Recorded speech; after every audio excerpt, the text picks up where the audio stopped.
Join me every month for the inspiration to find your finish line.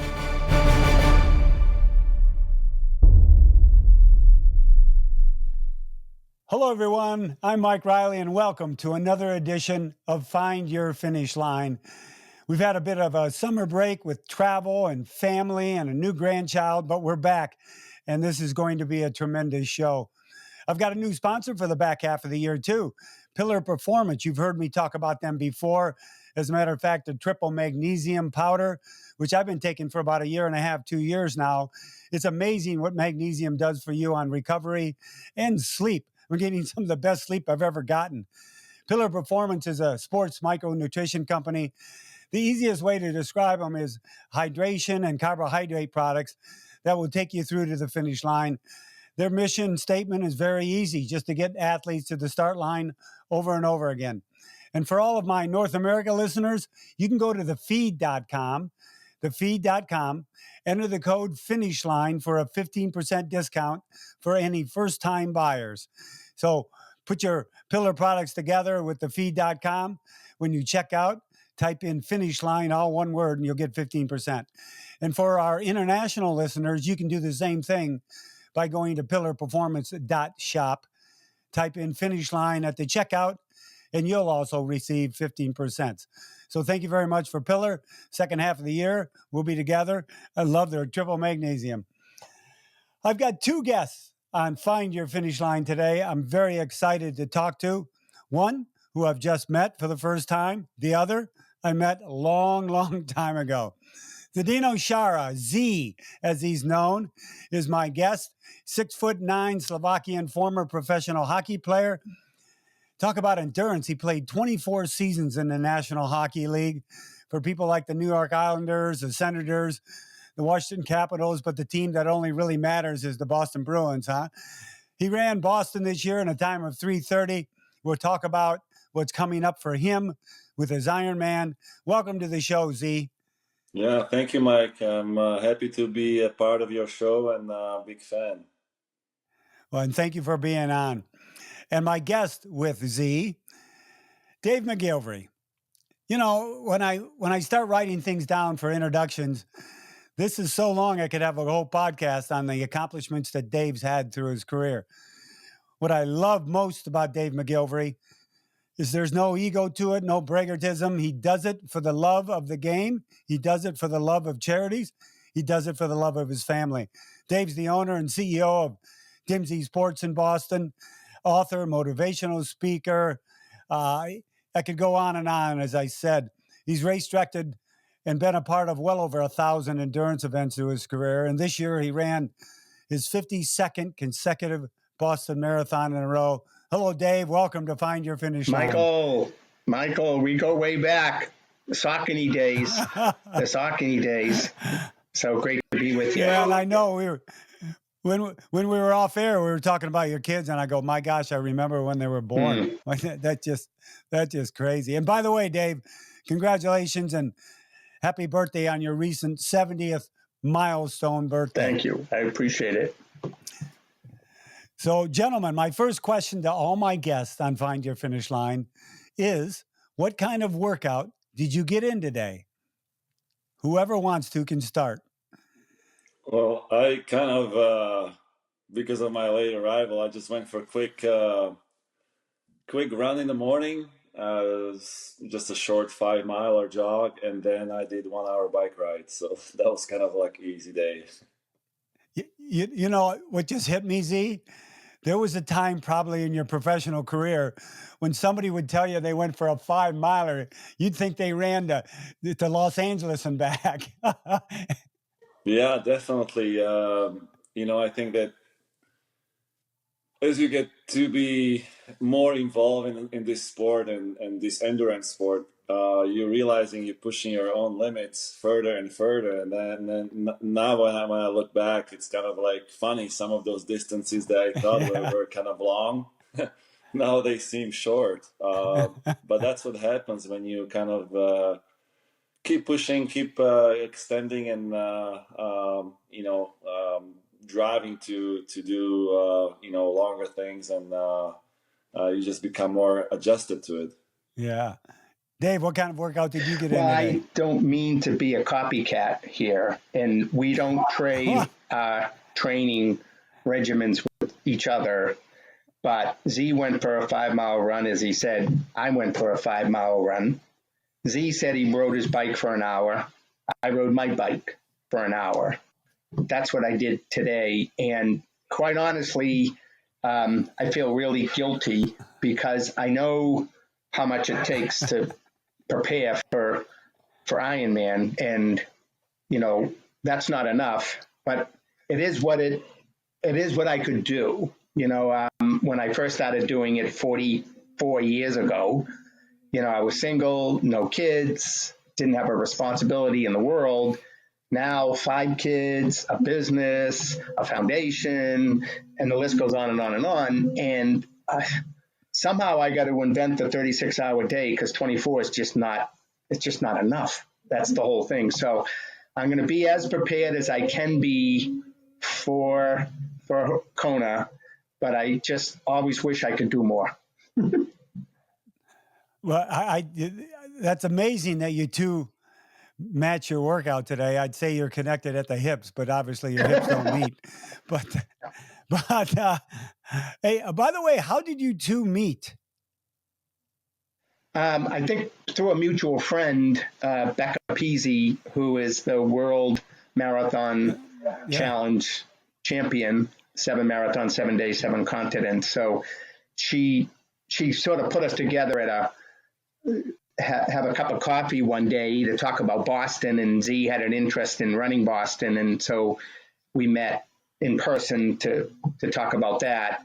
Although we actually met for the first time, I don't know if you remember this, Z, when I was directing a race called the MR8K, which is the Martin Richard Foundation 8K that we did at the TD Garden in Boston, in honor of and memory of the little boy, Martin Richard, who died in the 2013 Boston Marathon tragedy.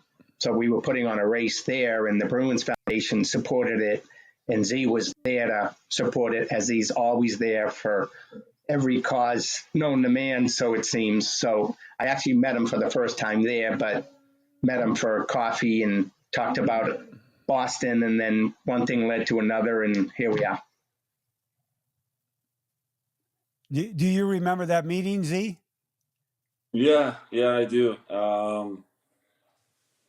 I started to kind of being more involved in the running. I became a huge fan of running and triathlon, and I've been referred to meet Becca and get more her advice and her training and be under her kind of advice of doing things right and properly, and she's been unbelievable to me.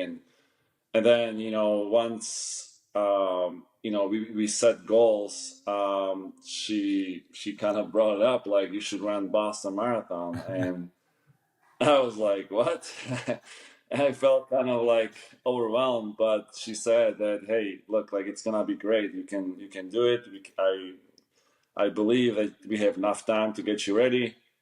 So, we just need to put some more logistic stuff on the way, and then that's how we met with Dave, and Dave was very open to help us to get me in, and made it everything right. So it's not just about me. It was that was the last thing I wanted to be. I wanted to obviously respect the sport, do it for the fans, for the city, for the right reasons, raise the amount of money that needed to be raised, and be involved in the right right parts of charities and communities. So it all kind of add up, and then Dave was just obviously a huge help with everything. Well, when you were growing up, Z, were you exposed to endurance sports? I mean, did you, like, from Slovakia, watch the Tour de France or see the Boston Marathon on TV? Or when was it that you became enamored with endurance? As a kid, or as a young kid, I always enjoyed the longer endurance stuff. So my dad was very big in getting me ready for hockey seasons.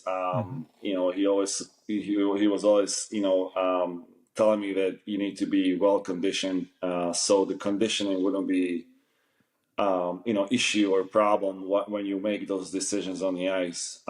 As we know, once you get fatigued and tired, you just make, you know, sometimes those quick rational decisions that a lot of times lead to the mistakes. And so he said, if you want to be really good, you've got to be really well conditioned. So long runs, long bike rides were, you know, very regular in my preparation for hockey seasons, and I became good at it. I really enjoyed it. I loved it. So, you know, I just continued to do that throughout my whole career, and so being in Boston, and you know, Boston Marathon being in April. And you always kind of have those games when the marathon is on TV, or it was before the game, you're watching the highlights. But it really hit me when, you know, the bombing kind of struck, and it was kind of one thing that I always kind of thought that, hey, that would be really awesome and cool to honor all the victims, all the people that were affected by it, and if I can ever run Boston, I would love to do that, just to honor all the people who were really affected by it, and no, not a better place to do it than in Boston. And you're right. It was just an amazing experience to run it for the first time with Becca, and I felt so overwhelmed. She was getting me ready. She's like, "You gotta get ready. It's gonna be crazy." And I'm like, I didn't really knew what to expect, and she was so right. Like every step of the on the, you know, on the way to the Boylston Street, it was just amazing. The support, the fans, everybody who came out. I was just having chills the whole time. I bet you were, but Z, you got to remember, you know, when family and friends and spectators out there, and they've got their necks sticking out across the road trying to find their loved ones, they can see you a few miles before they see everybody else, so that they can see you coming. So that's a good thing. Dave, you've worked with a lot of professional athletes outside of endurance sports over the years, and you know, not many of them make the leap to endurance. We've got a few that have done that. But what do you think separates Z from other professional athletes that you worked with? What it is about his character? What separates him? Well, obviously he's driven, and when he commits to something, he takes it seriously. He's also, in a good way, he's also stubborn, meaning like I'm going to punch through this, you know, and well, you might want to take the day off. I'm going to punch through this. And that's a good quality, but he also understands the delicate balance between like challenge and pain and wanting pain. And challenge and pain is like, okay, bring it on. I can get through this. Wanting pain is, whoa, back off, take a day off. I need to rest.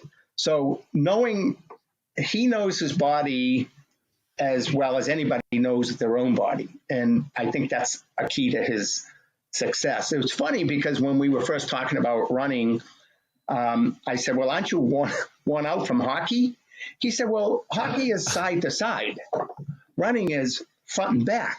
He said, maybe my muscles that propel me side to side are worn out, but not the ones that make you go forward. And it was an interesting response in that, you know, I've been running, you know, for 60 years and run 160,000 miles. So I'm worn out running. And he's not just starting out, but you know, he's in a different place, right? And so he's got some great races ahead of him, even at the age of 47, 48, just really starting out in this space. So, and I think he knows that, and he wants to take advantage of where he is right now while he can. That's an interesting analogy on the side to side, front to front. You know, Z, I've had the honor, like Dave did, to present somebody a Kona spot with that great big bib number. And Dave walked up to you at the Western Mass 70.3 and presented you with that Kona bib number that you're going to the Ironman World Championship in October. Walk us through that. What was that like? Were you surprised, shocked? Were you crying? Were you happy? What went on? Yeah, I mean, I was so overwhelmed. We kind of talked about it a little bit, and Dave was giving me some kind of a questions about the Kona and if I would go, if it happened. And so I think he was testing me and checking me out if I would really, really commit to it. And then I had no idea that at the finish at the Western Mass, I would be, being presented with a bib number, and so I was so excited and so happy. It's just, it's such a huge honor to be going to Kona, with so many amazing athletes. I felt extremely lucky. A little bit unfair because obviously I didn't qualify the way that most of the field did. But at the same time, I also know that it's something that I'm doing because I absolutely love, and I'm very humble about it. I'm very grateful that I could be doing this, post my career, and enjoy it and do it right way, and just, be part of that sport, the community and people. And it's just, it's an amazing feeling. Mike, he's not going to be too happy with me when he makes the right turn up to Hawaii with 25 mile an hour winds in your face, going 7 miles an hour. He's going to go, "That McGillivray, why did he convince me to do this?" Well, Dave, remember when you did Kona back in 2014, it was one of the worst weather days. Remember? Hot, Awful. windy. It was horrible. I mean, I'm standing there going, this is, I don't know if I can make it to midnight. My time was 5 hours slower than my fastest time at Kona. I've done 10:30, and it was like 13:30. I was like, oh, geez, I might as well take up shop here and live here because this is how long it's taken. It was, but I finished. It was a long day for everybody. But Z, I don't think Dave told you. That bib number he gave you, you got to wear that. No, it's not very aerodynamic. In the wind. Yeah, that's gotta be great if it's in your if the wind is in my back. Right. Yeah. Don't count on it. So you actually have a pretty big leg up on Dave because it was a while ago that Dave did his last Ironman. You did Roth this year, and then you did Ironman Sweden just, last month, and went 10 hours and 40 minutes. I'm very impressed. That is a great time. You had a great day there in Kalmar. Talk about your day and doing that race. It was amazing. I was not going into the Kalmar being 100%. But having said that, I just knew that I had to pace myself and save whatever I could for the run.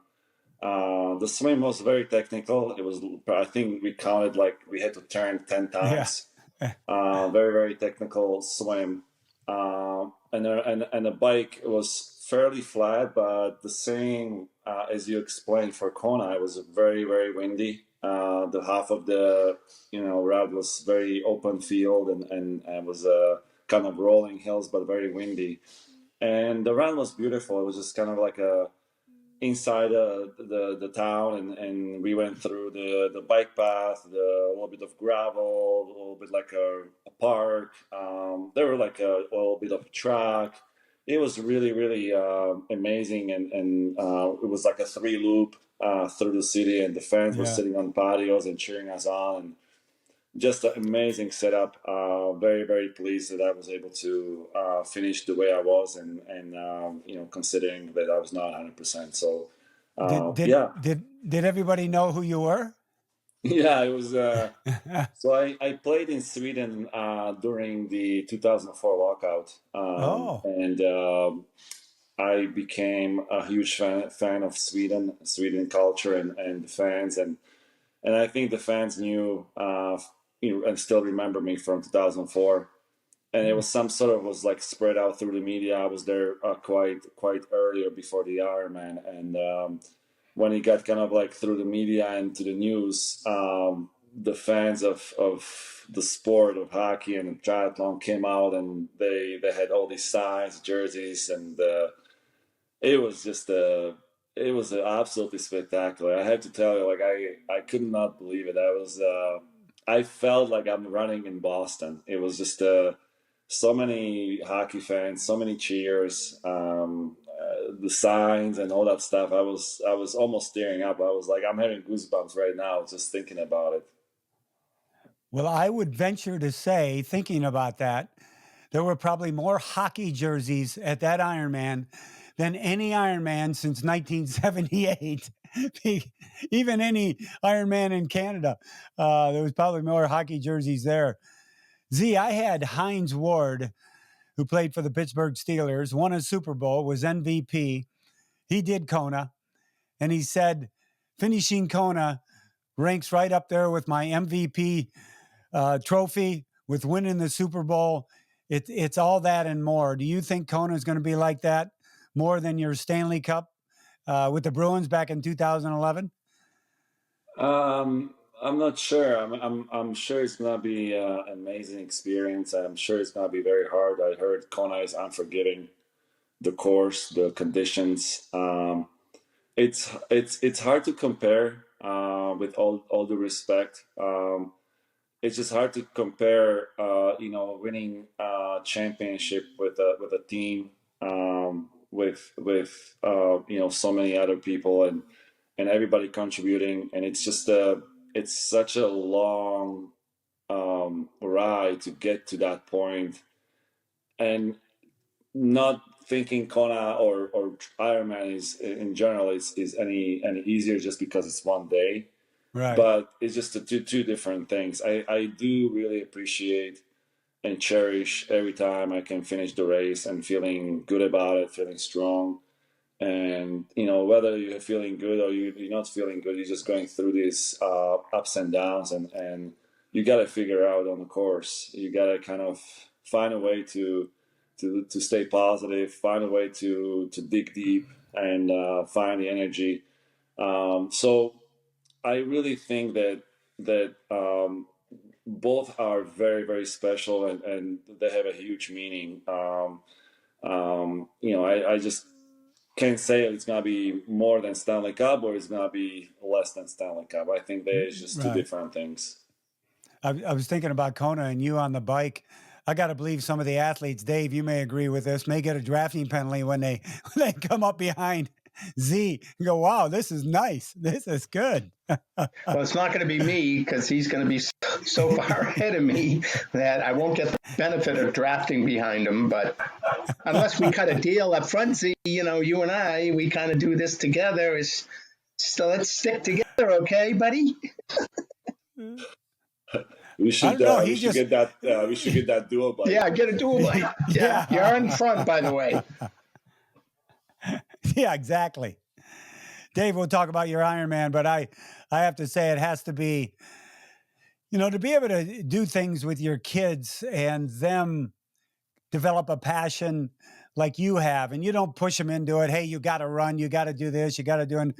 But you run in Boston with Ellie, with your daughter, had to be an absolute thrill. Tell us about that. Yeah, well, as most people know, I think, I ran Boston for 15 years in a row, and then I got the job to direct it in 1988.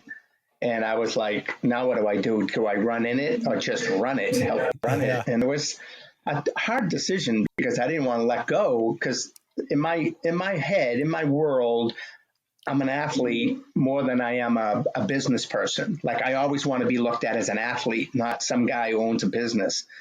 But how can I pass up directing the Boston Marathon, the most prestigious marathon in the world? So I took the job, and later on that day, a state police trooper drove me back out to the start, and I ran it at night. It was the last finisher.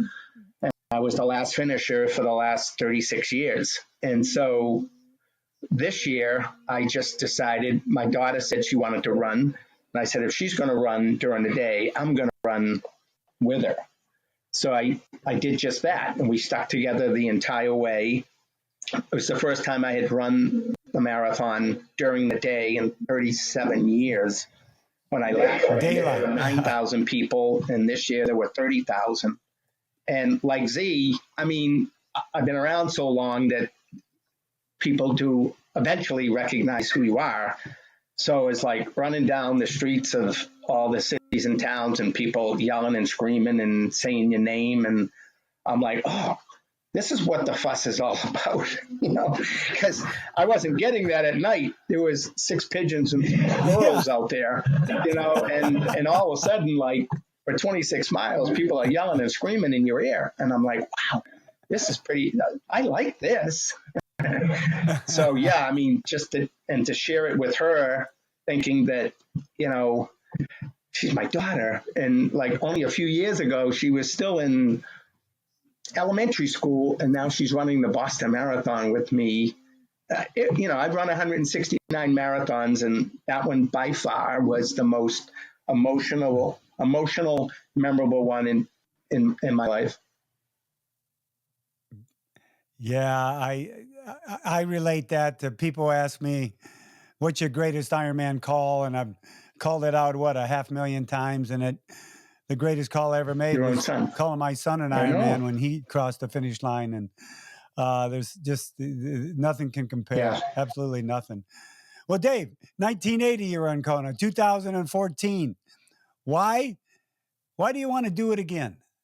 What's your why?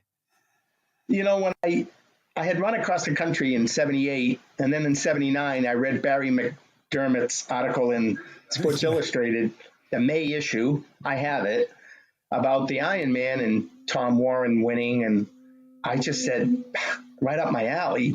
Well, I had 2 problems. One is I didn't know how to swim, and I didn't own a bike. And I said, I better fix this. So I committed to it, and 2 other guys from New England went over with me, and we did it in 1980, and that's when Dave Scott won his first one. We did it in Oahu. A lot of long stories there. No bike racks. Lean your bike against the trees. You had to be weighed on bathroom scales. I mean, the experience was like nothing that exists today. And then I went back in 83, 84, 85, 86, 87, 88, and 89. I did it 8 times in the 80s. And then I was, in 2013, right after the bombing, I was diagnosed with coronary artery disease.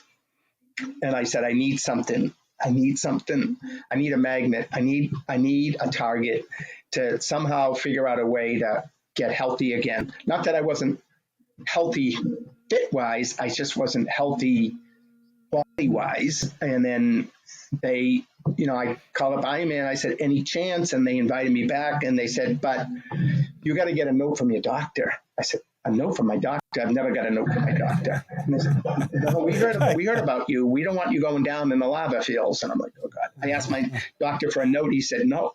I said, why? He says, I don't want you going down in the lava fields either. I said, well, what are we going to do? He says, well, let's do another angiogram and see if you made any improvement. So we did, and he's like, oh my God. I said, what? He says, you've reversed your own coronary artery disease by over 30-40%. I'm like, oh, can I have my note? Gave me the note, went back to Hawaii, did the Ironman. And then I did World Marathon Challenge and all that stuff with Becker. And then all of a sudden, I could feel this discomfort in my chest again. Went back to the hospital. They did an angiogram, and they said, you have 95% blockage in your main artery. Like, what are my choices? And so they did open heart triple bypass surgery on me. And, it just changed my life in the sense of I realized, a valuable lesson for everyone. And what's going on in the industry right now with other top athletes. But I learned that just because you're fit doesn't mean you're healthy. And I always thought it did. Not that I ignored things, but I just never thought that there was anything seriously wrong. And then I found out there was, and thank God I took action. We wouldn't be probably talking right now. So I did Boston 6 months later, and I've run 14 marathons since. And then I knew my 70th birthday was coming. I needed something else. Listen, Mike, for me, what this is all about, it's all about feeling good about yourself, right? And so when I set these goals like Z does, and you work hard and you earn the right to toe the line and you cover the distance, you cross the finish line and magic happens. You go home feeling good about yourself. And that's the foundation by which we accomplish everything in our lives. And I've always been an athlete my whole life, and I said I can't let go of that concept. And I thought Ironman is within my capacity. Yeah, I'm not gonna go 10:30. My expectations will be reasonable, and like you said, like your podcast, it says find your finish line. Well, I know where my finish line is. It's on a Leahy Drive is where my finish line is. Yeah. And I have found it. I don't need to find it. I just need to get there. Right. And so I'm doing the work. I'd like to do more, but I'm doing what I can do and squeeze it into every single day.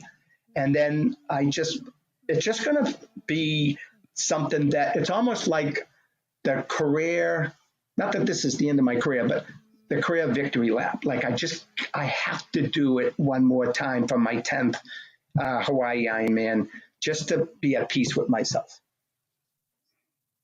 Understood. And you know, the outside world, if they heard what you just said, they go, well, he's done enough. Why does he need to do more? But you explain it very well. And if you feel good about yourself, and no matter what you do, you need to keep doing it no matter what anybody else says. So very proud of you and everything you've done. Z, you know, I've read comments, some of the comments that people put on social media, like you're the next Conan the Barbarian if they did a movie again, or you'd be leading the Spartans like 1,000 years ago, you would be, because you've got that leadership quality. How do you think being a leader as you were on the ice and, you know, with your teammates has helped you in what you're doing today of trying to get to those big finish lines? Well, I think that you gotta know that it's not about you. It's just something that when you do these races, I don't think it's I don't when I start doing the marathons or the triathlons, I never thought that or never kind of looked at it like I'm gonna do this because I need more attention and it's gonna be about me. I just want to be kind of respecting. Like I said, I really love the sports. I love that I can be part of it. I'm learning a lot. I'm meeting new people, a new community, and it's been really amazing to learn more about the sport. But I'm very humble about it. I just every time I go and join these races, yeah, I want to do the best I can, but at the same time, I'm not there to, break records or try to place myself somewhere where I don't belong. So I think that to have that attitude that do the best you can, go to the finish line strong and have a good feeling, be very humble and respectful to the sport. Really, it's just I'm just a regular guy who is trying to do his best. And anytime that I face some challenges during the race, try to use what I learned in the sport, hockey, that it's never easy. Even it seems easy, it never is. When you have a game plan and you think it's going to be exactly going that way, it never does go that way. Yeah. There's always something that is happening, something you need to adjust. So you have to be very kind of willing to adjust your game plan, and knowing that it's not going to be probably perfect. And even like Dave said, you can be as fit as you can coming to the race. On a race day can be different. So it doesn't guarantee you that you're going to have a great race just because you're in a great shape. So you have to be always kind of thinking that things can go wrong, things can go right, and you hoping for the right, and you putting yourself in the best scenario to everything be right. But you got to be also ready that it might not be your day. So all these things, you got to be kind of very flexible in your mind and stay positive and be strong. And the mind is the most important thing, just to be really, really, resilient that way. Hey, Mike, Yeah, Mike, you're right. I'm gonna challenge Z. Yeah, Dave. I'm gonna challenge Z right here. Ready? Ready? So we both have the same bike. We both have a Trek Speed Concept. You can only imagine the size of my bike and the size of his bike, right? So what the challenge is, you ride my bike in the Ironman, and I'll ride your bike in the Ironman, and let's see who gets to the finish line first. My problem is I can't reach the pedals. He looks like he's in the circus, and I can't reach the pedals. So I don't know. He'd be like Z would be like Fred Flintstone with his feet on the ground. We both would not be able to finish. No. Dave would not reach my pedals, and I would be banging my knees over his handlebars, so we would not be able to ride the bike. You'd be like a rodent in a cage, Oh my God! Oh, I love that. You mentioned Z. You're just a regular guy, and the running and triathlon community it's made up, and Dave knows this well. It's made up of regular people who do extraordinary things, just regular everyday people that do extraordinary things, and we've witnessed it year after year. And you're a part of that now. So congratulations on that.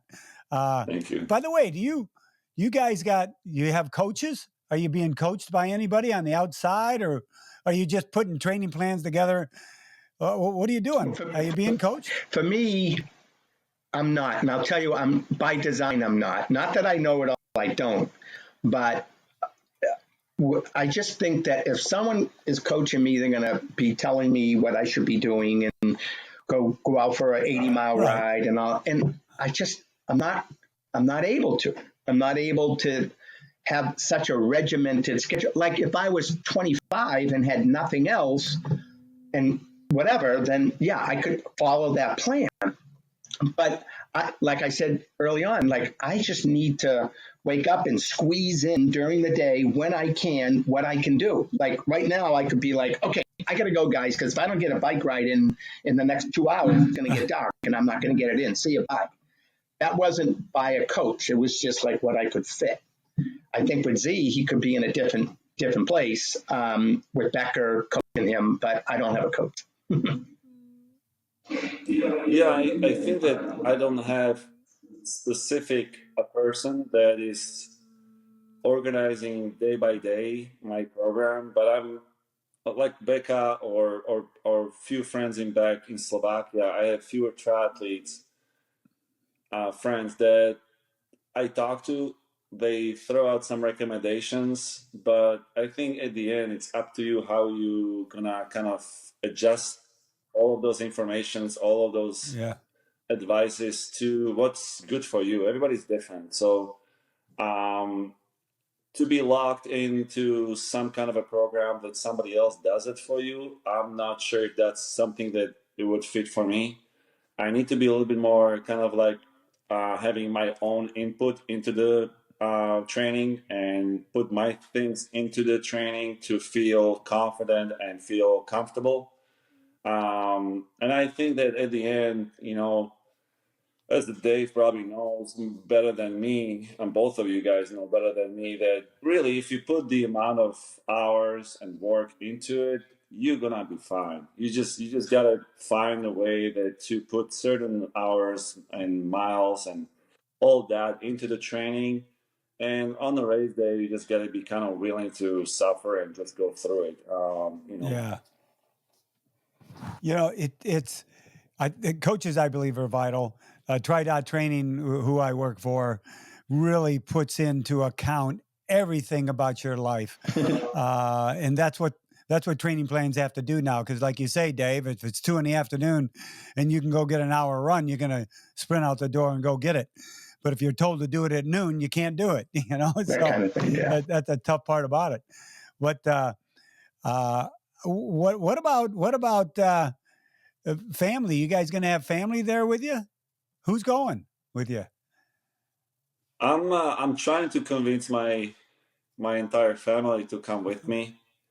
It's gonna be probably very challenging because I have 3 kids and they all go to school, and it's gonna be probably hard to take all 3 out of the school. And as you know, you can't go to Kona 2 days, 3 days before the No. race. It's just not enough time to adjust time wise and the weather wise. So I'm thinking to go a little bit, earlier, and that's probably not gonna be, something that the teachers or even my wife is gonna be kind of happy about it. So we're trying to figure out if there's something or some way we can do it through online. But again, we have boys are in different class. My Elise is in different class, so it might be very challenging that way. So who knows? I would love to have him there, but if it's not, then I'll be by myself probably. Well, Z, I've had many parents tell me after they did take their kids out of school, which was a struggle and a challenge, and fly all that way and stay for 7 days, 10 days, that it was the best learning and education experience, much better than school, than they ever thought they could give their kids. So that's what I hear from parents over and over again who do it. And, it's tough, and take them out of school, and, the partner comes, the wife comes, and the husband comes, and the kids, but all of them come back. Oh my gosh, it was the best experience they could. I couldn't have taught them this. So Yeah. just what I've heard from people through the years. What about you, Dave? Is Katie coming? I mean, I think I'm in the same boat as Z. All my kids are in school, college, or high school, and similarly, it's hard to take them out for a long period of time. And this is important to me, but I have done it, 9 times, so it's not like it's the first time for me. And I've done a lot of other endurance things that my kids have been at, and finish line of the Boston Marathon their whole life. Last time I did it in 2014, I came by myself. And I'll be honest with you, I was lonely, and I was nervous in the sense of I was just all by myself, and I hadn't been there for 25 years. And it's a whole different sport since I was there the last time. And I'm looking at all these triathletes, and they're just ripped. The bikes are $15,000 bikes, and I had a bike with a bell and a couple of playing cards in the back. My point being is, like, I just felt out of place. I did the race, and I was fit and all that, but the experience wasn't what you just described, right? Having family there. So, but Katie is coming. My wife is going to come. So at least I have that to, be there waiting for me at the finish line, and looking forward to it. It's funny, when I did it in 2014, when I came off the bike, the worst experience, Mike, it was you, because you're announcing people crossing the finish line of the marathon, of the whole darn race, and I'm just getting off my bike.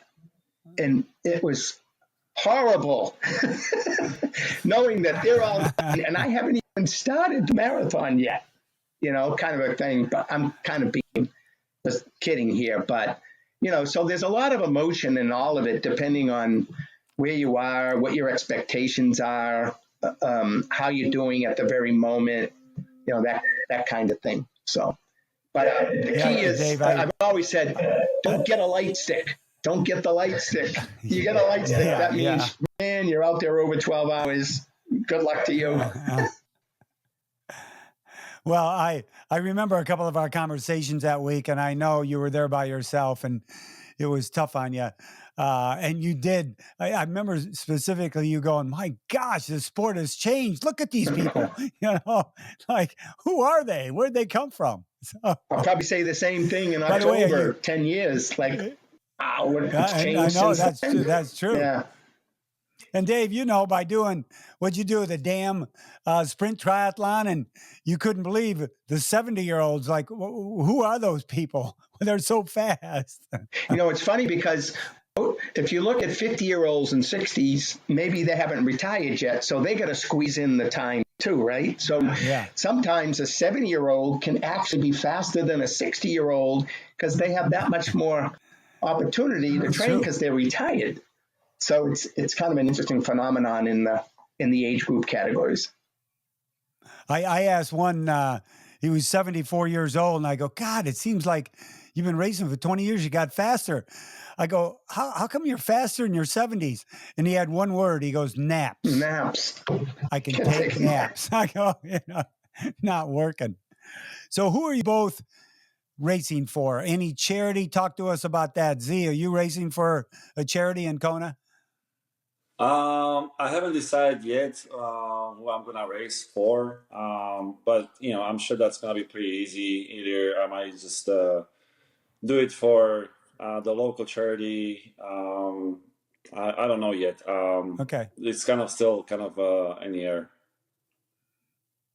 What about you, Dave? Yeah, I mean, my own foundation, Finish Strong Foundation. So I relaunched a foundation I started years ago, DMSE Foundation, to the Finish Strong Foundation. And so we do a lot with kids and the youth in terms of, we do a lot like CAF with buying blades for kids with prosthetics who otherwise wouldn't be able to play sports if they didn't have a blade.